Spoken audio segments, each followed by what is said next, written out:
Mic check, mic check. Welcome to the second half podcast. I'm your host, Jabari Saunders. We're back. New season, more conversation with great athletes. So we're back with more conversation. So I'm really excited about this. This season is going to be incredible. But look, let's get right into it. Before I do that, make sure you hit that subscribe button, hit the like button. Be sure to share it out. So let's get right into it. I got my guest over here sitting to the right. Nobody unfamiliar than my guy, one of my great friends, retired pro basketball player. He was a Team USA participant. He attended the University of Notre Dame. He also worked at Turner Broadcasting, doing some things with Game Show Network and Time Warner and so many others. He is now an athlete, an incredible athlete, let me say that, turned entrepreneur. He is now the founder and owner of Creative Canvas. My brother, Rick Cornett. What's up, my man? How you doing?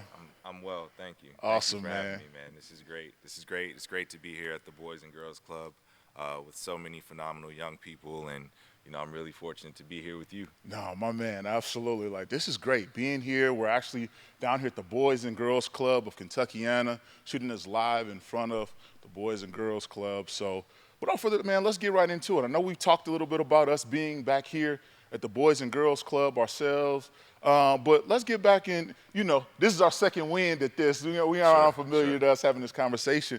But where did the journey start with you? I mean, my journey has been really interesting, and I think ultimately just really starting within me, figuring out what I really wanted to pursue. I think from a young age, I had varied interest. I wasn't only focused on one thing. I was always interested in many things. I think somehow, when I was younger, we didn't have as much opportunity for exposure into other areas, that may have been beyond our purview. But I think ultimately, as I got older, I realized that there was so much to explore and really tried to do that inner size to figure out what I like. Yeah. So being, of course, from Chicago land area, growing up at that time, like, what other activities or sports were you a part of? Like, when you were exploring, what things did you find yourself connected to the most? Yeah, I mean, I did a lot of stuff. I started out with ice skating. So I ice skated. I played baseball. I played basketball. I played football. I tap danced for like 7 years. Okay. I did jazz dance. Yeah. I ended up playing the drums. Became a percussionist and played for some bands, and then also played the piano too. Oh man, this is a renaissance man of many talents, which is crazy. Like, you played the drums, you ice skate, you were a baseball player, you participated in so many things, and yet you found yourself gravitating towards basketball? Yeah, basketball was something that I felt really comfortable with. I really enjoyed it because a lot of my friends played. Yeah. I think it was easily accessible where I grew up, and I think a lot of people where I came from really thought that was the ticket. If you're tall, if you're athletic, if you're somewhat skilled, I think they really tended to lean on that. And I was really fortunate to have parents who thought broadly about how my career would not just encompass basketball or sports, but I should be mindful of life after that as well. Yeah, no, you're spot on there. I think when you have the opportunity to play so many other sports, those things and activities, right? Those things also play a role in your development and skill set of playing and developing in the basketball, right? Sure. Ice skating is all about balance and, Yeah. being a little bit more suave, if you will, on the ice. You know what I mean? Like, Sure. baseball, which I feel like is one of the hardest sports to play next to golf, because you got a 100-mile-an-hour fastball and you're trying to catch up to it, Yeah. right? That's working on your timing, your precision, Right. things of that nature. And, I think that what you're telling is like that all helped your parents be able to see that, and it grabbed in and pulled you into basketball to help develop your skill set in that space too, right? Yeah, the focus and the discipline. I think just being involved in different activities really allowed me to learn how to focus and to build camaraderie with people and to use teamwork and to have good sportsmanship. To really approach these games with a strategic mindset, understanding that there are elements of it that are going to apply to life after the game. Yeah, for sure. Now, with that, mom, dad, who was the one who put the ball in your hands? I think they both love sports, Yeah. but my father was definitely had been my coach from the time I was young, and he's been consistent with it. And even still today, he helps out young people who are interested in the game and really want to just learn it and to participate in it. Love it. Shout out to Yeah. Big Rick. Shout out to Right. Mom. Absolutely. Now, so when was it that you developed that, attachment of like, hey, one, I love playing the game, being around friends, being around, people in the area, competition. Like, when did you realize that basketball was it and that you were good at it? That's a good question. I think I would often play basketball with guys who were better than me, and I think in high school I started to really excel when I started to, I was probably a freshman or sophomore in high school playing against seniors, but these guys were going and playing at a high Division I college level, at junior college levels. But these, I mean, really good players, and even who didn't play collegiate basketball. And this was while you were young? When I Like, was young, yeah, wow. I would always seek out the better competition, and I felt like that. I was always the worst on the court at the time, but it helped me to really develop resilience Yeah. and to understand that when you get knocked down, it's okay to get back up and to try That's true. again. And then when you continue to do those things over time, you generally get better. Absolutely. So you put yourself kind of, if you will, in the lion's den in early ways, right? You felt like you weren't good, but you wanted to get better, and so you put yourself in the toughest scenarios and spaces, and then you became better. And with that, I mean, there's so much to unpack there. We're gonna come back to that a little later Sure, as we've sure. progressed and gotten older to see how that kind of connects back. But obviously your skill set advanced. You then were one of the top athletes that I know of in the Illinois area, not only Illinois, in the nation. You were part of an incredible AAU program with so much talent. Like, for there, what was that experience like playing around those people who you played against? How did you stay around that? What kept you going there? Well, it was a bit surreal. I think just not knowing what was happening, what was going to be around the next corner, but being presented with opportunities to continue to grow my ability in the game and to practice and to get better. I think it just allowed me to see some unique spaces, and really ultimately, it just drove me to want to continue to get better. Right? There's always better was my mentality, Yeah. and that just it inspired me. I think it inspired me seeing people who've played at the highest levels of the NBA and been some of the most competitive athletes that we've ever seen. I had an opportunity to compete against them and with them on my teams. And, to me, it was just a part of the journey. And I think, the journey is really the destination. Yeah, yeah. No, you're spot on. Like, playing at that level, like, you're playing around some of the greatest athletes, and it's so inspiring to even hear. You're playing with guys like Andre Iguodala and so many others, or Orlando Tucker, who was on the team as well, and many more, Shannon Brown even. You're playing with that caliber of athletes who ended up becoming first-round draft picks. What is that recruiting process like, knowing that every corner you turn, there are coaches there in the stands that have eyes on you and the rest of the team? Yeah. At the time, we didn't have social media. And so that's different now. Social media was not a thing for us. So we were able to focus more on playing and competing. And, I think that was, it showed me, what I was capable of Yeah. And it showed me that, we're all just people, right? We're really just people. And we all want to be seen. We want to be heard. And, to really focus on what I love. And I think ultimately taking away those wins, taking away those losses with the group of people and seeing the different paths and journeys that we've taken, it's really given me a holistic outlook to know that every single person's journey is going to be different, Yeah. and it's okay that it looks different. And you don't have to chase what is popular amongst your peers. For sure. I love that.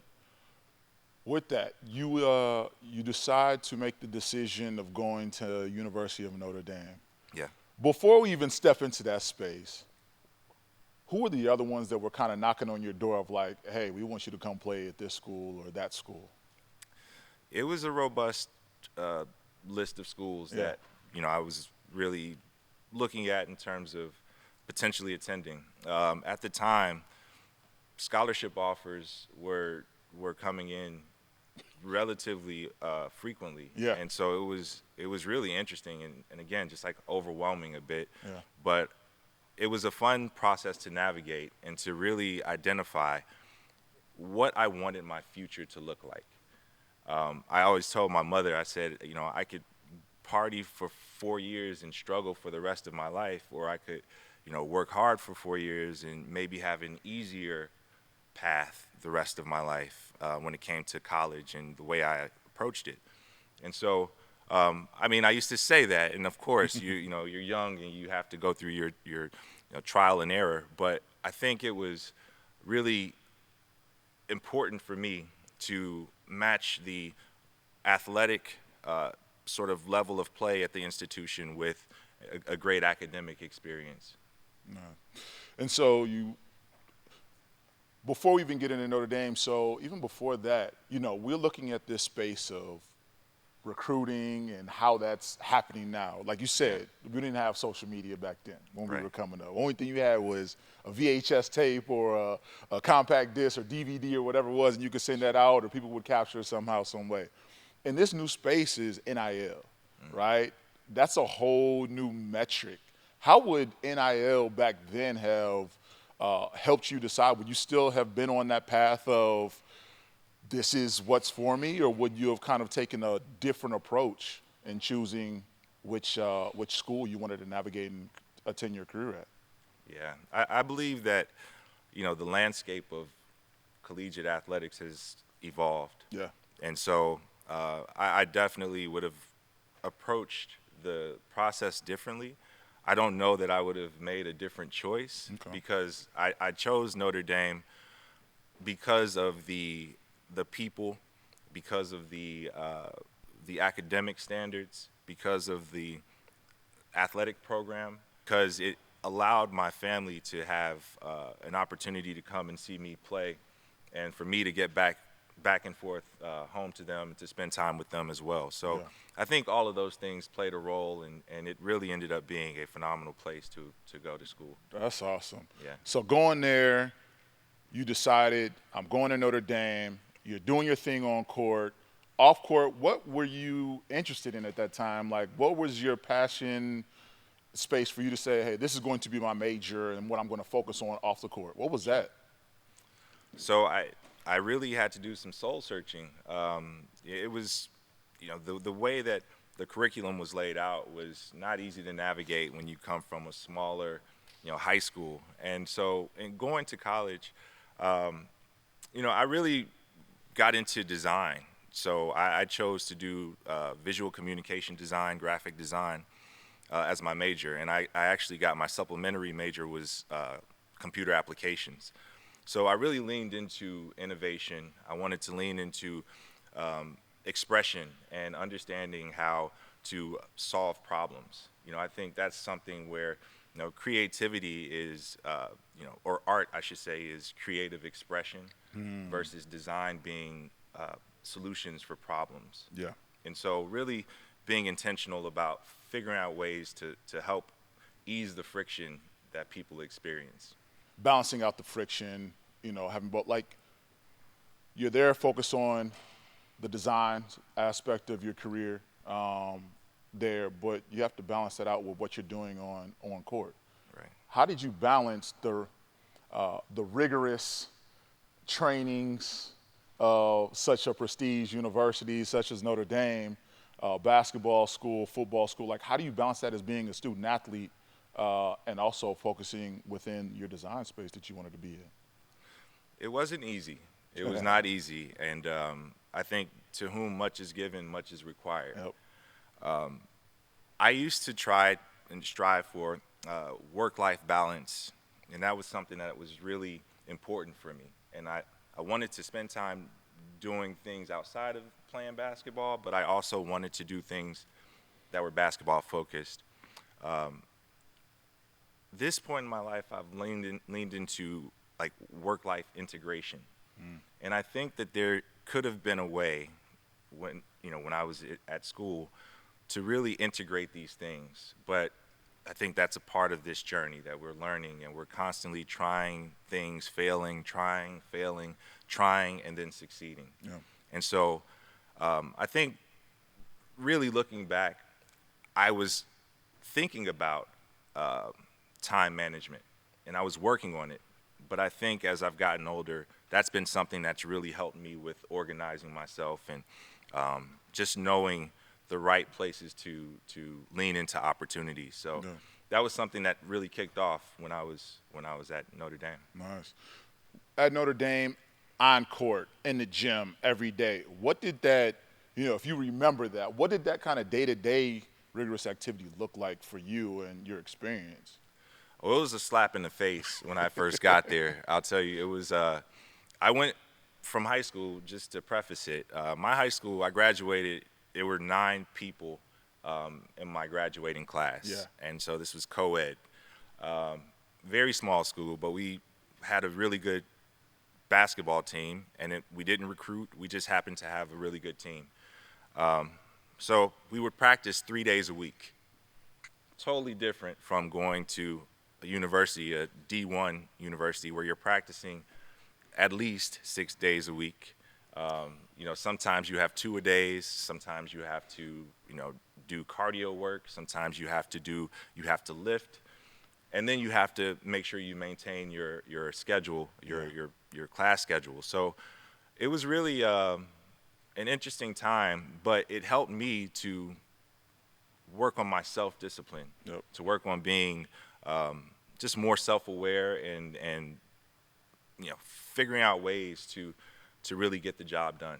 For sure. So spent 4 years at Notre Dame, had a great career there, graduated as well. What was kind of the highlighted moment on court that you had there? Did you guys reach like a Sweet 16, a tournament appearance, anything of that nature that you guys did as a unit? We did. Actually, we in the Big East, when we were in the Big East, we went to the Sweet 16 my freshman year. We ended up losing to Arizona in that game. It was in California that we played them, but it was such a good experience, to play at that level, to have other men who were, focused on this goal, and together you're marching towards that. I think it was something that, we all can benefit from if we have that opportunity to be around good teammates, good people who encourage us to do our best and who don't let us rest on our laurels or rest on the things that we've done in the past, but they continue to encourage us to put our best efforts forth on a daily basis. I think that's what really drove that team at the time. We had leaders, and I think that was a precious moment and something that I'll carry with me. Nice, man. Well, that sounds like it's been an incredible career at Notre Dame. Yeah. Now, when you look back on it, when you were walking off the court that last time, did you think that was the last time that you would be putting on or taking off your shoes and putting them in and closing that locker for the last time? Did you think that was it at that time? No, not at all. Okay. And I didn't even have the type of career at Notre Dame that I aspired to have. You're not always the person whose number is called in the lineup, and you have to learn to deal with that, right? That's a part of when life gives you lemons.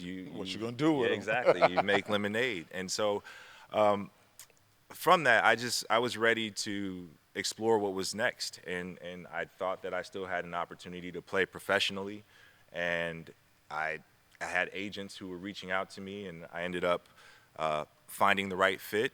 I signed with an agent, and right away I was off to training camps where I was working out for NBA teams, and that was the beginning of my career going to Europe because I really wanted to explore the world. I did not have a desire to stay and to play in the NBA Yeah. based on my college experience. I wanted to see what else was out there, and so I ended up signing a contract to play in France. That's awesome. Like, and I can't wait to get into this portion of the conversation because there's so much there. And as you know, you and I share that story of playing professionally overseas. So I'm excited to talk about that here in a second. One thing I want to talk about. So you're a student. You're a student athlete. You then become a professional athlete. You're signing contracts. You're negotiating. You're signing an agent. Did that feel? Was that a tough experience to kind of? Because it sounds like you're switching from being an employee, if you will, to a business of yourself now. At that, it just a quick switch. Like you're a professional now. Yeah, the framing of it is definitely different. So I mean, you're still an employee to a degree, To a and degree, yeah. but I think you have to focus on the way that you approach the game because you don't have the backing of your university and your team as you go into this new territory as a professional in your field. Yeah. And so I think that was eye-opening. It was at a time where, again, we didn't have social media, we didn't have so much access to what was happening behind the scenes. So it was a part of the journey where you learn what works for you and what doesn't work for you, and you want to make sure you always consider the things that bring you joy, the things that put you around people that you want to be around, and honestly, the things that you're good at. So that was that was part of that process. Nice, man. So now we transition. We get on that plane. It leaves the ground. You land Charles de Gaulle Airport. Yes. You land in France, foreign place, no speaking the same language. Right. You know, there's a learning barrier, but still that language of basketball is still there. Your career happens. What was that experience like playing basketball in Europe, in a whole new space of basketball? The game is so different, yet there are a lot of elements that, again, are consistent and the same. The nuances of playing basketball with international rules, it's something that you have to learn. And so that was definitely, for me, part of that transition that really mattered. And to earn the trust of my teammates, earn the trust of the management team that had us, that really brought us in.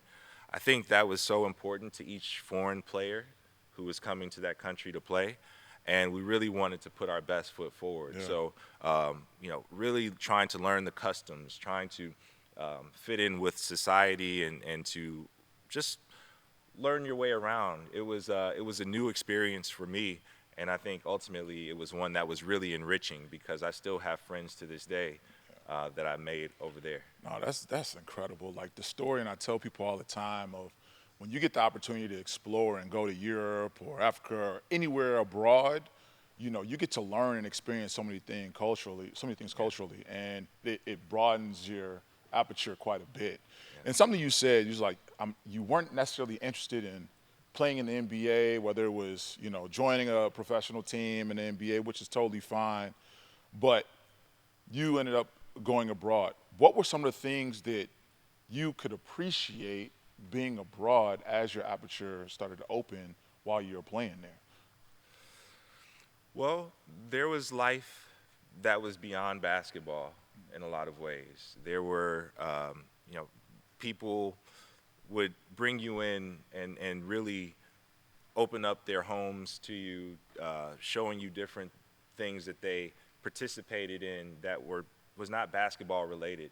There was a language barrier, so I think that also contributed to maybe not really being so basketball focused and demanding as as my experience was in college. But I think ultimately, uh, knowing that you're a professional, and knowing that you're somebody who's there for your job, I think they just made it a really wonderful experience and wanted us to feel like could be a home away from home. Yeah, absolutely. They were very welcoming and like That's right. caring. You know what I mean? Like it was Yeah, a different vibe being over. I loved it. Like that's right. my teammates were like they brought me in as family, and I'm sure they probably did the same for you. For Yeah. sure. So 3 seasons in France. 3 seasons in France. Okay. My second one, we won the championship in Antibes, which was amazing. And I think that was part of the reason why I only stayed for 3 years, because um, it was nice to win. Yeah. And I also realized that if that was the top of what I was going to experience, that I'm glad that it happened that. then, Yeah. and I could go and experience more of life. Yeah, awesome. So you won the championship. You're on top of the world. You're south of France, which many people don't. It's amazingly beautiful there. Then all of a sudden things transition. You're like, all right, I'm putting the shoes up. What was the decision made? Like, how did you mentally prepare for, hey, this is it. I'm done. Like, I'm ready to move on. Um, you know, eh, Sometimes I lose track of the things that happened, but over the course of my career, I experienced some injuries, some setbacks in playing. I actually broke my left ankle twice. E. I broke my right ankle once. I have a screw in my fifth metatarsal in my foot. I broke my right wrist playing. I broke my ring finger playing, and those things did not feel great. And They don't sound great either. didn't Like, feel great. And so I think that helped me to understand that eventually we will all leave that game Yeah. the way that we experienced it at that time. Um, but I wanted to go out on my own terms and not because I was injured beyond repair.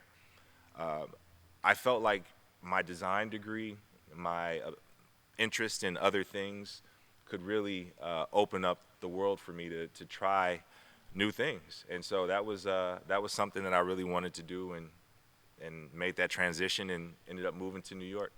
nice. So that begins the second half. You move to New York. You start to figure out what was the plan ahead. Was it just like, hey, outright, I'm going to use my design degree and go work for a design agency? Like, where did that? How did you figure it out? What was next for you that led you into where we can get to today? Like, what was that first step? That's a great question, and it was not design. It was not design. Okay. I actually did not want to go and work for a design agency Okay. because I thought that it would be too rigid. What I did was I would watch television. I would watch cable at the time, in my place in France, and I was really interested in sort of the things that were happening around the content. And so when I came back to the U.S., I decided that I wanted to really try to get a job in marketing and television, if that worked. And so that was where I set my sights, and I was fortunate enough to land with a company called Turner Broadcasting, which has CNN, HLN, NBA TV, which is what I really started on selling, and then Cartoon Network, Adult Swim, a lot of these other networks that probably are Awesome. evolving. What was that? What was the day to day like working at such a huge company like Turner Broadcasting that has all of these kind of subcategories, like you said, NBA TV, Cartoon Network. Sure. Like cartoons and NBA. Like you don't really see that outside of Bugs Bunny. But like, Sure.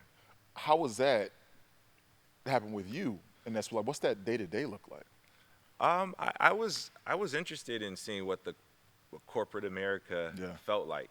I think I often would see people complaining about having to go to work, and I really was like, well, why is that not fun? Yeah. And I really wanted to explore what that was like working in a high-rise building. I worked at a place called Columbus Circle in New York, which is right at the edge of Central Park, and our building was phenomenal. We had a gymnasium in it. We had a mall in the building. We had all types of perks, and I thought that it would be a fun transition to go from playing sports all the time to helping to serve people and help them to solve their problems. Problem solving. We're That's going to right. talk a little bit about that in a second. We talk a little bit about, teamwork, challenges, turning lemons into lemonade. What were some of those unique tools that you took from playing basketball in your previous career, whether it's high school, college, or professional? How are you kind of able to weave that through your day to day or the work that you were doing in corporate America? There was so much that basketball taught me.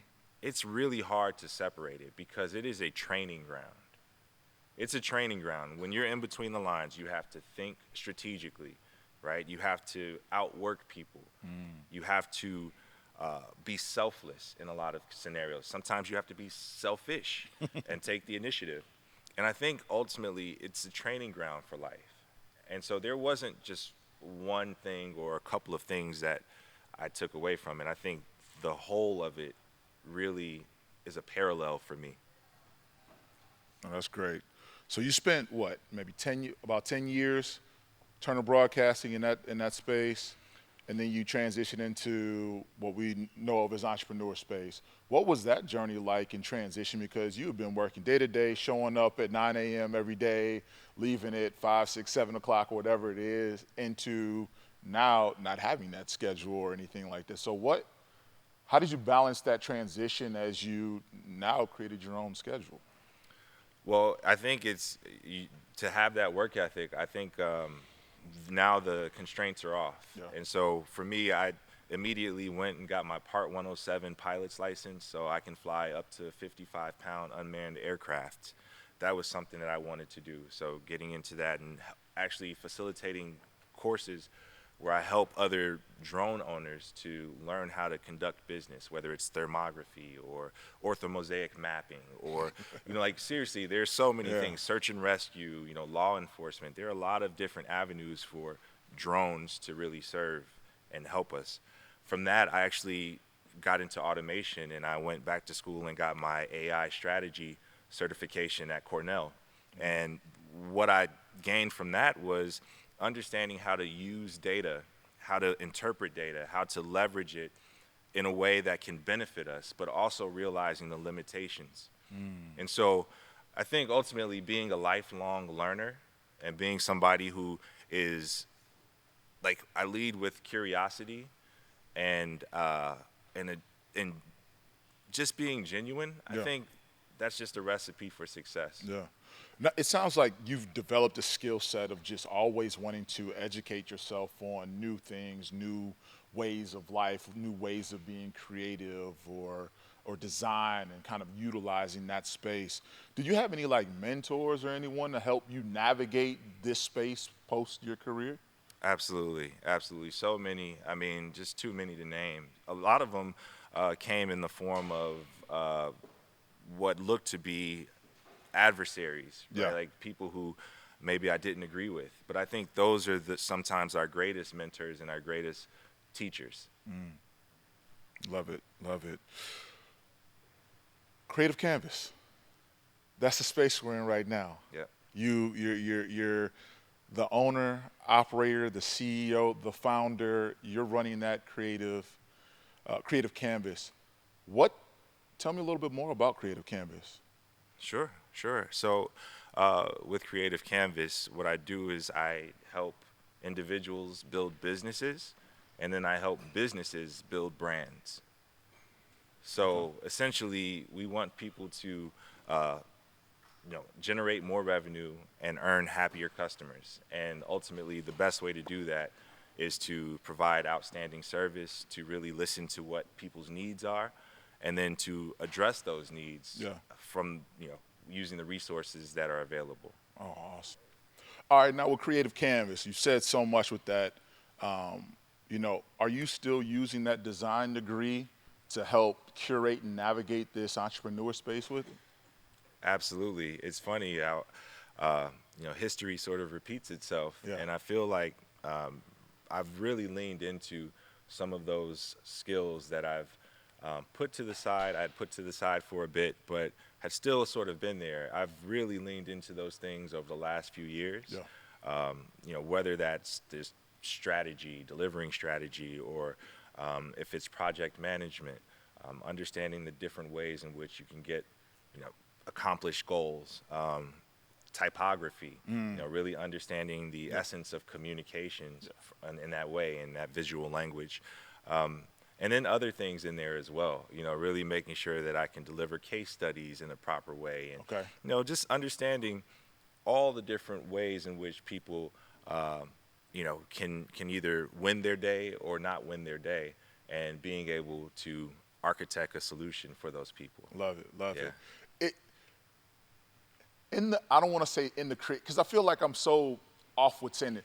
Can you tell me the difference between creative and design? Because I feel like they're a little different, and I feel like everyone kind of interprets it a little differently for how they apply it to life. Like, it's different from the design we have on the wall or the artwork we have on there. Is that design or is that creative? Or, like, how do you differentiate between the two? Yeah, that's a great question. I like to define art as more creative expression. So an artist will make things because they feel compelled, right? It doesn't necessarily have to solve a problem. Yeah. But that's where design is more for function. It's making sure that you're solving a certain problem, whatever that is. So you have a lot of different designers and ways that you can approach design, but it's usually a method to solving a problem. Yeah, I got you. You've been in a space, you're solving problems. What are some of the ones that you're excited about with clients, or some of the challenges that you're solving for other clients? Like, where's that specialty lie that's like, yo, I'm super excited about this? Well, the thing I'm most excited about right now is I'm practicing to be a better listener. And it sounds sort of basic, but I think so few people feel seen, and so few people feel heard. Most of us are broadcasting things, right? We're posting on social media. We're constantly trying to have our voice heard.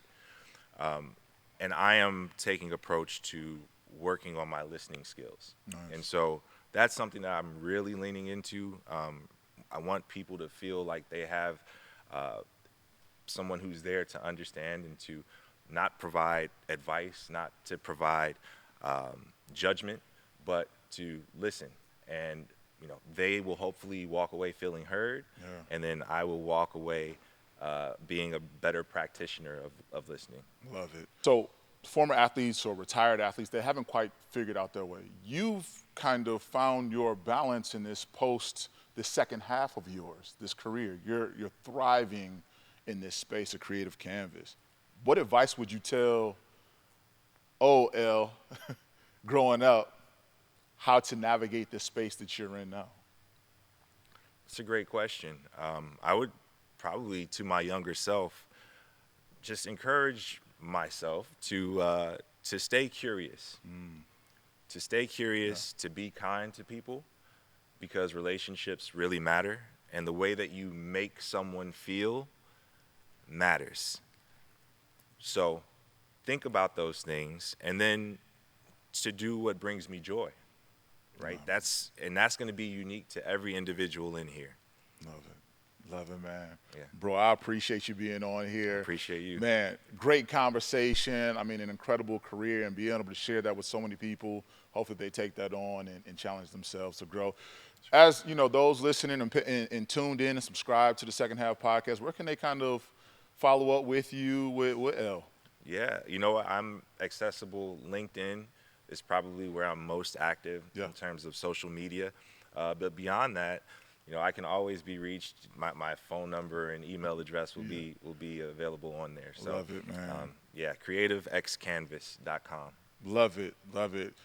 Yo, thank you, bro. Really appreciate it. the conversation. I mean, it's such an incredible moment. For those, stay tuned. Thank you for tuning in. Hit the subscribe button, hit the like. Feel free to share it out. Thank you. Peace. Second half. Cosmic.